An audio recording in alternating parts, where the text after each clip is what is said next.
महादेवाय ते म्हणावे.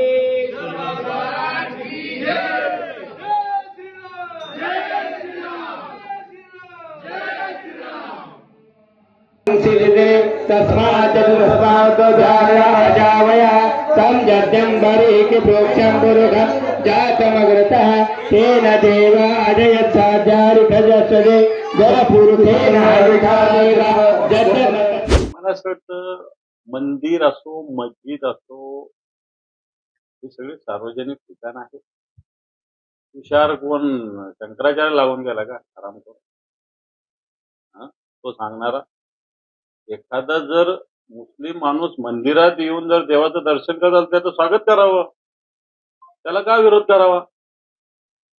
त्यामुळे ही भारतीय जनता पार्टी संकुचित धर्माला संकुचित बनवणार आहे. हिंदू धर्म हा व्यापकचा आहे. हिंदू धर्म काय सांगतो अवघे विश्वचे माझे घर म्हणणारा हिंदू धर्म आहे, लक्षात घ्या. आणि त्याच्यामुळं हा मंदिरात आला म्हणून हिंदू व्हा आणि हा मस्जिद मध्ये जाणार म्हणून मुसलमान व्हा, या विचाराला आमचं समर्थन मिळतं. महाराष्ट्रातील सर्व बातम्यांचे विश्वासार्ह व्यासपीठ. सकाळच्या सर्व सोशल मीडिया प्लॅटफॉर्मला लाईक, फॉलो आणि सबस्क्राईब करा. तसंच सर्व नोटिफिकेशनसाठी बेल आयकॉन प्रेस करायला विसरू नका.